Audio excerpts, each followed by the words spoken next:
Career छुटे के YouTube channel पर एक बार पुनः आप सभी का बहुत बहुत स्वागत है। अगर आप आईटीआई पास आउट हो चुके हैं और सरकारी परमानेंट जॉब की तलाश में परमानेंट टेक्नीशियन जॉब चाहते हैं तो ऐसे में काफ़ी अच्छी अपॉर्चुनिटी आप सभी के लिए मिल रही है।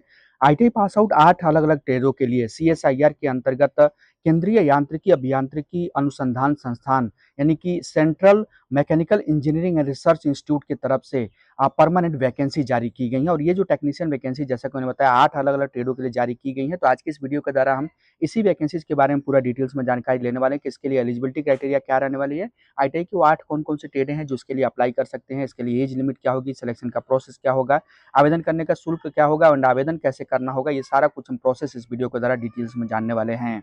इसके अलावा भी आईटीआई पास आउट कैंडिडेट के लिए कई सारे डिपार्टमेंट से इस टाइम सरकारी टेक्नीशियन की परमानेंट वैकेंसी और अप्रेंटिसशिप की भी वैकेंसी चल रही है। अगर आप उनको भी चेकआउट करना चाहते हैं, उनका फॉर्म अप्लाई करने के लिए इंटरेस्टेड है, तो उन सभी वैकेंसीज का लिंक वीडियो के नीचे डिस्क्रिप्शन बॉक्स में मिल जाएगा। वहाँ से आप उनको चेकआउट करते हुए जिसके लिए भी आप इंटरेस्टेड एंड एलिजिबल हैं, उसका फॉर्म अप्लाई कर सकते हैं।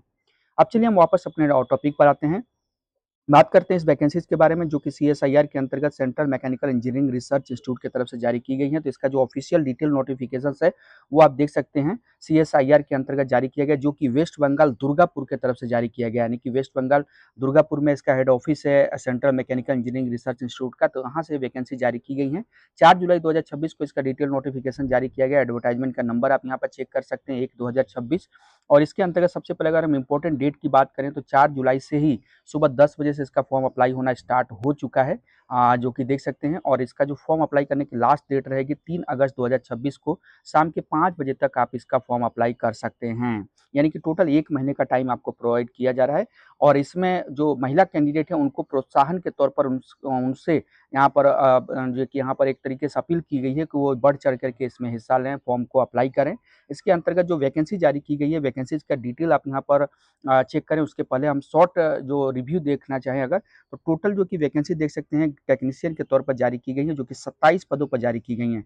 जिसमें एससी के लिए 4 हैं, ओबीसी नॉन क्रीमिनल के 5 हैं, जनरल पीडब्ल्यूबीडी के लिए 1 है, जबकि जनरल पीडब्ल्यूबीडी ओएच के लिए 1 है, ईडब्ल्यूएस के लिए 4 है और जनरल के अंतर्गत 12 वैकेंसीज है।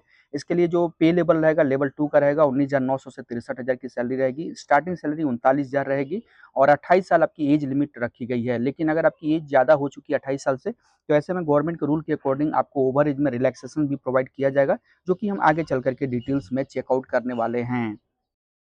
अब पोस्ट वाइज जो कि एसेंशियल क्वालिफिकेशंस और कितनी वैकेंसी जारी की गई है, रिजर्वेशन क्या रहेगा, डिजायरेबल एक्सपीरियंस क्या रहेगा, वो हम चेक करते हैं। तो सबसे पहला जो पोस्ट देख सकते हैं जिसका कि पोस्ट कोड 260101 है जो कि फीटर ट्रेड के लिए जारी की गई। इसके लिए 3 अलग-अलग क्वालिफिकेशन क्राइटेरिया रखी गई है।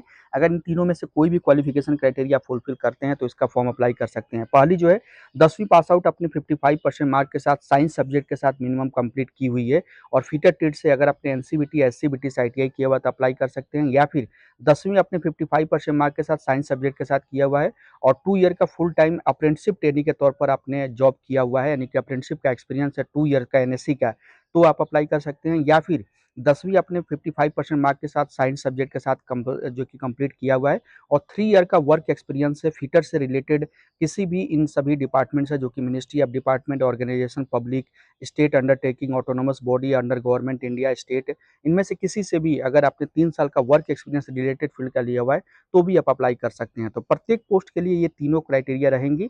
डिजायरेबल एक्सपीरियंस के तौर पर यहाँ पर देख सकते हैं, यानी कि अपेक्षित अनुभव आपसे रखा गया है। ये ज़रूरी नहीं है, यानी कि मैंडेटरी नहीं है, लेकिन अगर आपके पास ये है, तो आपको चयन की प्रक्रिया में आपको इम्पोर्टेंस दी जाएगी। लेकिन ये ज़रूरी नहीं कि अगर आपके पास है तभी आप फॉर्म अप्लाई कर सकते हैं, डिजायरेबल के तौर पर है।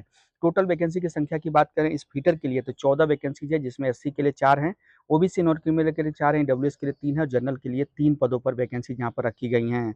अगली वैकेंसी 260102 के अंतर्गत इलेक्ट्रॉनिक मैकेनिक और इसके अंतर्गत देख सकते हैं इलेक्ट्रीशियन के अंतर्गत, सॉरी, इलेक्ट्रीशियन और मैकेनिक इलेक्ट्रिकल पावर ड्राइवर, इन 2 अलग-अलग ट्रेडों के लिए जारी की गई हैं, जिसके अंतर्गत अगर आपने इलेक्ट्रीशियन ट्रेड से या फिर इलेक्ट्रिकल पावर ड्राइवर से अगर आपने आईटीआई कंप्लीट कर रखी है एनसीबीटी या एससीबीटी से और 10वीं में साइंस सब्जेक्ट है 55% मार्क के साथ, तो आप अप्लाई कर सकते हैं। या फिर दूसरा कंडीशंस रखा गया है कि आप अगर 10वीं जो कि साइंस सब्जेक्ट के साथ 55% के साथ कंप्लीट की हुई है और 2 ईयर का अप्रेंटिसशिप ट्रेनिंग का इलेक्ट्रीशियन या मैकेनिक इलेक्ट्रिक पावर ड्राइवर में अप्रेंटिसशिप्स है, तो भी आप इसका फॉर्म अप्लाई कर सकते हैं। और तीसरा कंडीशंस रखी गई है 10वीं आपने आपका साइंस सब्जेक्ट के साथ 55% मार्क के साथ कंप्लीट की हुई है, या फिर साथ में इसके साथ में नहीं, 10वीं के साथ में 3 ईयर का वर्क एक्सपीरियंस है इलेक्ट्रीशियन का या मैकेनिक, इलेक्ट्रिकल पावर ड्राइवर से रिलेटेड जो फील्ड का, जो कि इन सभी अलग-अलग जो कि डिपार्टमेंट या ऑटोनोमस बॉडी या फिर प्राइवेट सेक्टर या पब्लिक सेक्टर से हो सकता है, तो आप इसके लिए अप्लाई कर सकते हैं। 4 पदों पर ये जो है टोटल वैकेंसी जारी की गई हैं। नेक्स्ट वैकेंसी जो है 260103 के अंतर्गत इलेक्ट्रॉनिक मैकेनिक या फिर इंस्ट्रूमेंट मैकेनिक, यानी कि इन दोनों ट्रेडों के लिए इसमें वैकेंसी जारी की गई है। 4 पदों पर ये वैकेंसीज है, जो कि आप यहाँ पर देख सकते हैं। इसके लिए इलेक्ट्रॉनिक मैकेनिक या इंस्ट्रूमेंट मैकेनिक के साथ अगर आपने आईटीआई, एनसीबीटी, एससीबीटी से कंप्लीट की हुई है, या फिर 2 ईयर का अप्रेंटिसशिप ट्रेनिंग का एक्सपीरियंस है रिलेटेड फील्ड का, या फिर 3 ईयर का वर्क एक्सपीरियंस है इन सभी डिपार्टमेंट से, तो आप इसके लिए अप्लाई कर सकते हैं।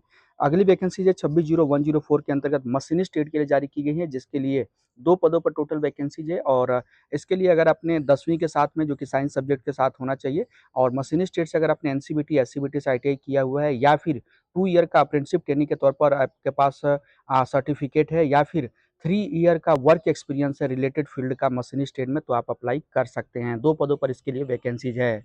नेक्स्ट वैकेंसीज है फाउंड्री मैन के तौर पर 260105 के अंतर्गत, जिसके लिए अगर आपने फाउंड्री ट्रेड से आईटीआई, एनसीबीटी, एससीबीटी से कंप्लीट किए हुए हैं, और 10वीं में साइंस सब्जेक्ट के साथ 55% मार्क्स है, तो आप अप्लाई कर सकते हैं, या फिर 2 ईयर का अप्रेंटिसशिप ट्रेनिंग के तौर पर आपके पास एक्सपीरियंस है, यानी कि अप्रेंटिसशिप ट्रेनिंग का सर्टिफिकेट है, अप्रेंटिसशिप का सर्टिफिकेट है एनएससी का, तो आप अप्लाई कर सकते हैं, या फिर 3 ईयर का वर्क एक्सपीरियंस है फाउंड्री मैन से रिलेटेड जो कि वर्क का, जिसके अंतर्गत इन सभी डिपार्टमेंट ब्रांच से या फिर इन सभी ऑटोनोमस बॉडी और पब्लिक सेक्टर से आपका एक्सपीरियंस होना चाहिए, और 1 पदों पर यहाँ पे वैकेंसी जारी की गई है। अगली वैकेंसी है मैकेनिक मोटर व्हीकल, यानी कि मैकेनिक मोटर व्हीकल डीजल के लिए अंतर्गत 260106 के अंतर्गत ये वैकेंसी 1 पदों पर जारी की गई है, जिसके लिए अगर आपने मैकेनिक मोटर व्हीकल या डीजल से आईटीआई कंप्लीट किए हुए एनसीबीटी, एससीबीटी के साथ, तो आप अप्लाई कर सकते हैं।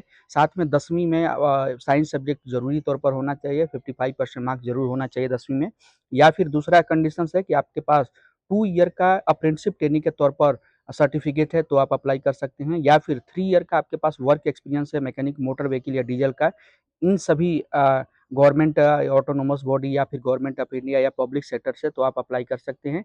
1 पदों पर वैकेंसीज है। ये जो जैसा कि मैं बता रहा हूँ डिजायरेबल है, ज़रूरी नहीं है, बट आप अगर आपके पास है, तो आप सभी के लिए ये बेनिफिट करेगा रिक्रूटमेंट प्रोसेस में।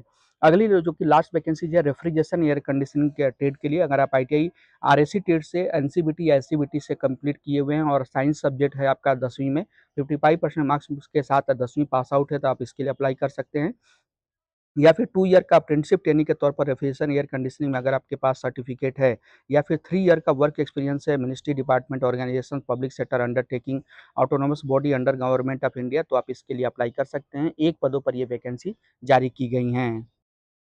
नेक्स्ट हम बात करते हैं मोड ऑफ सिलेक्शन, यानी कि चयन का मोड क्या रहेगा। तो चयन के मोड के अंतर्गत जो भी कैंडिडेट फॉर्म अप्लाई करेंगे और उनका फॉर्म एक्सेप्ट होता है, सही फॉर्म है, तो ऐसे में उनके सभी कैंडिडेट में से जो भी कैंडिडेट होंगे उनको सबसे पहले टेट टेस्ट के लिए इनवाइट किया जाएगा। जो कैंडिडेट टेट टेस्ट में क्वालिफाई करेंगे, उनको कॉम्पिटिटिव रिटन एग्जामिनेशन से गुजरना होगा। रिटन एग्जाम का जो सिलेबस होगा वो आप यहाँ पर चेक कर सकते हैं, जिसके अंतर्गत जो आपका रिटन एग्जाम होगा वो एमआर बेस्ड या कंप्यूटर बेस्ड कोई भी हो सकता है, मल्टीपल चॉइस के क्वेश्चंस रहेंगे, और क्वेश्चन जो होंगे इंग्लिश तथा हिंदी में हो सकते, दोनों तरह के लैंग्वेज में रहेंगे, और जो क्वेश्चन का स्टैंडर्ड होगा 10वीं प्लस आईटीआई 12th लेवल के क्वेश्चन पूछे जाएंगे। टोटल 150 क्वेश्चन रहेंगे। 2.5 घंटे का टाइम आपको प्रोवाइड किया जाएगा, जिसमें 3 पार्ट रहेंगे। पहला जो पेपर 1 होगा, इसके लिए 1 घंटे का आपको टाइम प्रोवाइड किया जाएगा। मेंटल एबिलिटी टेस्ट से 50 क्वेश्चन पूछे जाएंगे, प्रत्येक क्वेश्चन 2 नंबर का, तो इस तरीके से 100 टोटल मार्क्स रहेगा, और यहाँ पर इस पेपर 1 के लिए कोई भी नेगेटिव मार्किंग नहीं रहेगी। देन उसके बाद पेपर 2 और पेपर 3 रहेगा। पेपर 2 के अंतर्गत देख सकते हैं 30 मिनट का टाइम आपको दिया जाएगा, जिसमें कि जनरल अवेयरनेस और इंग्लिश लैंग्वेज से 25-25 क्वेश्चंस रहेंगे। प्रत्येक क्वेश्चन 3 नंबर का, तो टोटल पूर्णांक 75-75 रहेगा, और यहाँ पर गलत आंसर के लिए 1 नेगेटिव मार्किंग आपको प्रोवाइड किए जाएंगे। और उसके बाद जो लास्ट पेपर रहेगा, पेपर 3, जो कि इसके लिए 1 घंटे का टाइम आपको दिया जाएगा। जो भी टेट से आप फॉर्म अप्लाई करेंगे, उससे रिलेटेड 50 क्वेश्चन पूछे जाएंगे। प्रत्येक क्वेश्चन 3 नंबर का, तो 150 टोटल मार्क्स रहेगा, और यहाँ पर भी 1 नेगेटिव मार्किंग आपको प्रोवाइड की जाएगी गलत आंसर्स के लिए। लेकिन यहाँ पर ध्यान ये रखना होगा कि पेपर 2 एंड पेपर 3 केवल उन्हीं कैंडिडेट का इवैल्यूएट किया जाएगा, यानी कि चेक किया जाएगा, जो उन्होंने पेपर 1 को जो कि क्लियर किया होगा, यानी कि पेपर 1 में जो मिनिमम सिक्योर मार्क है उसको लाए होंगे, यानी कि पेपर 1 में जो क्वालीफाई होंगे कैंडिडेट उन्हीं का पेपर 2 तथा पेपर 3 इवैल्यूएट किया जाएगा। लेकिन जो फाइनल मेरिट लिस्ट होगी आपकी वो पेपर 2 तथा पेपर 3 के बेस पर ही तैयार की जाएगी। यानी कि जो पेपर 1 होगा केवल क्वालीफाइंग नेचर का रहेगा, इसमें क्वालीफाई होना जो मिनिमम क्वालीफाइंग मार्क्स है उसको पास करना ज़रूरी रहेगा। और जैसा कि मैंने स्टार्ट में बताया कि जो आपका ये रिटन टेस्ट होगा ये, उसके पहले आपका ट्रेड टेस्ट होगा, तो ट्रेड टेस्ट और रिटन एग्ज़ाम के कब होगा आपका, इसके लिए वेबसाइट के माध्यम से या कैंडिडेट को ऑफ़िशियली तौर पर जो कि उनके मेल आईडी के माध्यम से जो है कि सूचित किया जाएगा। उसका डेट एंड टाइम क्या रहेगा, तो उस डेट और टाइम पर आपको उपस्थित होकर के अपना ट्रेड टेस्ट देना होगा। देन जो कैंडिडेट ट्रेड टेस्ट में क्वालीफाई होंगे, उन्हीं को रिटन एग्ज़ाम से गुज़रना होगा, यानी कि उन्हीं कैंडिडेट का रिटन एग्ज़ाम कराया जाएगा। एज लिमिट एंड रिलैक्सेशन की बात करते हैं, तो जो भी एज लिमिट आपने देखा कि 28 साल एज लिमिट रखी गई है। अगर वो एज लिमिट आप क्रॉस कर चुके हैं, आपकी एज 28 साल से ज़्यादा हो चुकी है, तो ऐसे में यहाँ जो आप रूल देख रहे हैं, इस रूल के अनुसार आपको ओवर एज में रिलैक्सेशन प्रोवाइड किया जाएगा। एससी-एसटी को 5 साल की relaxation, OBC non creamy layer को 3 साल की, पीडब्ल्यूबीडी अनरिजर्व्ड है तो 10 साल की, पीडब्ल्यूबीडी ओबीसी है तो 13 साल की और पीडब्ल्यूबीडी के अंतर्गत एससी-एसटी हैं तो 15 साल की रिलैक्सेशन प्रोवाइड की जाएगी। इसके अलावा जो डिपार्टमेंटल कैंडिडेट होंगे सीएसआई काउंसिल एम्प्लॉय के अंतर्गत, उनको ओवर एज में 5 साल की रिलैक्सेशन प्रोवाइड की जाएगी। बाकी और भी यहाँ पर एडिशनल परमिसिबल रिलैक्सेशन जो एज लिमिट में ग्रुप सी के अंतर्गत दिया गया, तो वो भी आप यहाँ पर चेकआउट कर सकते हैं। लेकिन यहाँ पर एक चीज़ और ध्यान रखना होगा कि जो भी जनरल की पोस्ट है, यानी कि वो जनरल कैंडिडेट के तौर पर जो पोस्ट जारी की गई हैं, आप उनको भी अप्लाई कर सकते हैं एज ए एससी-एसटी के तौर पर। लेकिन उसके लिए आपको एज रिलैक्सेशन प्रोवाइड नहीं किया जाएगा। तो जनरल के जो सीटें हैं, जनरल के तौर पर जो भी वैकेंसी जारी की गई है, उसके लिए आप एससी-एसटी, ओबीसी हैं तो भी अप्लाई कर सकते हैं। लेकिन फिर आपको जनरल के तौर पर उसको फाइट करना होगा और कोई भी एज रिलैक्सेशन उनके लिए आपको प्रोवाइड नहीं किया जाएगा। और इसके अलावा जो डेट है उसके लिए, यानी कि एज लिमिट का जो डेट होगा या क्वालिफिकेशन डेट होगी, उसका जो कट ऑफ डेट रहेगा 3 अगस्त 2026 रहेगा, यानी कि इसको कट ऑफ डेट कंसीडर करते हुए आपकी एज पूरी हो गई होनी चाहिए, या फिर जो आपका क्वालिफिकेशंस है इसके पहले का होना चाहिए, पास आउट आपका सारा कुछ डिटेल इसके पहले का होना चाहिए। अब नेक्स्ट हम बात करते हैं हाउ टू अप्लाई, इनके फॉर्म कैसे अप्लाई करना है। तो फॉर्म अप्लाई करने का लिंक जैसा कि आप सभी को बताया मैंने, लिंक एक्टिव हो चुका है 4 जुलाई 2026 सुबह 10 बजे से, और उसकी जो लास्ट डेट रहेगी 3 अगस्त 2026 शाम के 5 बजे तक आप इस वेबसाइट पर विजिट करके इसका फॉर्म अप्लाई कर सकते हैं। फॉर्म अप्लाई करने की अगर फीस की बात करें तो ₹500 का फीस का पेमेंट के तौर पर यहाँ पर फीस रखी गई है, जो कि नॉन रिफंडेबल है, जो कि आप यहाँ पर चेक कर सकते हैं। लेकिन अगर आप ex serviceman, SC, ST, women है, किसी भी कैटेगरी की पीडब्ल्यूबीडी कैंडिडेट हैं, तो ऐसे में फीस पेमेंट करने की ज़रूरत नहीं है। आप इसका जो फॉर्म है फ्री में अप्लाई कर सकते हैं। इसके अलावा जो भी कैंडिडेट है जनरल, ओबीसी और ईडब्ल्यूएस कैंडिडेट, उनको ₹500 का फीस का पेमेंट फॉर्म अप्लाई करते समय करना होगा। अब बात करते हैं कि फॉर्म अप्लाई कैसे करना, तो अप्लाई करने का जो ऑफिशियल वेबसाइट है सीएसआईआर की CMEIRI के अंतर्गत, इसको आपको ओपन करना होगा। इसका डायरेक्ट लिंक वीडियो के नीचे डिस्क्रिप्शन बॉक्स में मिल जाएगा। देन इस पर विजिट करेंगे तो आपको टॉप साइड पर देख सकते हैं कैरियर का पेज दिखाई देगा। यहाँ पर आप क्लिक करेंगे, वैकेंसी पर क्लिक करेंगे और यहाँ पर क्लिक करने के बाद इस तरीके से जो अगला इंटरफेस है आपके सामने ओपन होगा। अब यहाँ पर देख सकते हैं जो वैकेंसीज़ के अंतर्गत आपको पहले नंबर पर vacancy for the post of technician group second against the institute advertisement number 1 2026, ये आपको देखने को मिलेगा। इस पर क्लिक करेंगे। अब यहाँ पर इसके संबंध में देख सकते हैं सभी आपको यहाँ पर दिशा निर्देश आदि जो है कि आपको देखने को मिलेगा। अगर आप इसका डिटेल नोटिफिकेशन डाउनलोड करना चाहते हैं तो डाउनलोड नोटिफिकेशन पर क्लिक करके डाउनलोड कर सकते हैं। फॉर्म अप्लाई करने के लिए click here to apply online पर क्लिक करेंगे। जैसे इस पर क्लिक करेंगे अगला इंटरफेस आपके सामने इस तरीके से ओपन हो जाएगा। यहाँ पर दिशा निर्देश दिए गए हैं, बताया गया है कि आपका जो फॉर्म है टोटल 5 स्टेप में कंप्लीट होगा। स्टेप 1, स्टेप 2, स्टेप 3, 4 और 5।